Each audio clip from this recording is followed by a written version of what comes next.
সুপ্রিয় শিক্ষার্থী, আশা করছি তোমরা সবাই ভালো আছো। তোমরা ইতোমধ্যে জানতে পেরেছ তোমাদের ষান্মাসিক সামষ্টিক মূল্যায়নের রুটিন প্রকাশিত হয়েছে। আজ আমি তোমাদের ষান্মাসিক সামষ্টিক মূল্যায়ন পিছিয়ে যাওয়ার কারণ এবং রুটিন জানিয়ে দেব। দেখো, গণপ্রজাতন্ত্রী বাংলাদেশ সরকার, মাধ্যমিক ও উচ্চশিক্ষা অধিদপ্তর, বাংলাদেশ, ঢাকা, এই ওয়েবসাইটে গেলে তোমরা রুটিনটি পেয়ে যাবে।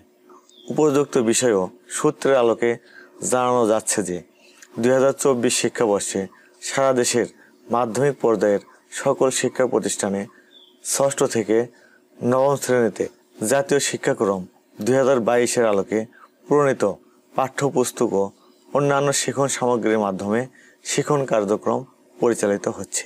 একই সঙ্গে শিক্ষাবর্ষের শুরু থেকে শিক্ষণকালীন মূল্যায়ন কার্যক্রম চলছে। জাতীয় শিক্ষাক্রম রূপরেখা 2021 অনুসারে শিক্ষাবর্ষের 6 মাসে একটি সামষ্টিক মূল্যায়ন এবং 12 মাসে আরেকটি সামষ্টিক মূল্যায়নের ব্যবস্থা রাখা হয়েছে। সেই অনুসারে জুন মাসের শেষার্ধে বা জুলাই মাসের প্রথমার্ধে সামষ্টিক মূল্যায়ন সম্পন্ন করা প্রয়োজন। 2024 শিক্ষাবর্ষের প্রথমার্ধে জাতীয় নির্বাচন, তীব্র শৈত্যপ্রবাহ, রমজান ও ঈদ উল ফিতর এবং তীব্র তাপদাহের কারণে শ্রেণী কার্যক্রম বিঘ্নিত হয়েছে। তদুপরি জুন মাসের শেষার্ধে ঈদ উল আজহা ও গ্রীষ্মকালীন ছুটি থাকায় ষান্মাসিক সামষ্টিক মূল্যায়ন জুলাই মাসের 7 তারিখ থেকে শুরু করার সিদ্ধান্ত গৃহীত হয়েছে। সে মোতাবেক ষান্মাসিক সামষ্টিক মূল্যায়ন কার্যক্রম পরিচালনার সময়সূচি বা রুটিন নিম্নোক্তভাবে প্রণয়ন করা হয়েছে। চলো এখন আমরা রুটিনটি দেখে নেব। 2024 শিক্ষাবর্ষের অষ্টম শ্রেণীর বিষয়ভিত্তিক ষান্মাসিক সামষ্টিক মূল্যায়ন কার্যক্রম পরিচালনার সময়সূচি বা রুটিন। অষ্টম শ্রেণী, এই কলমে তারিখ, এই কলমে বিষয়।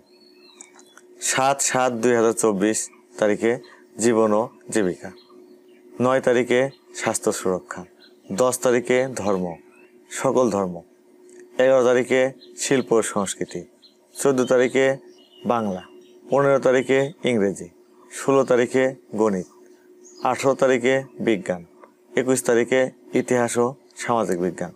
22 তারিখে ডিজিটাল প্রযুক্তি।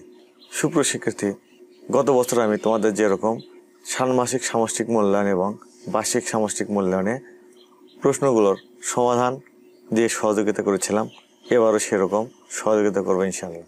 এই জন্য তোমরা আমার চ্যানেলটি সাবস্ক্রাইব করে আমার পাশেই থাকবে। আল্লাহ হাফেজ।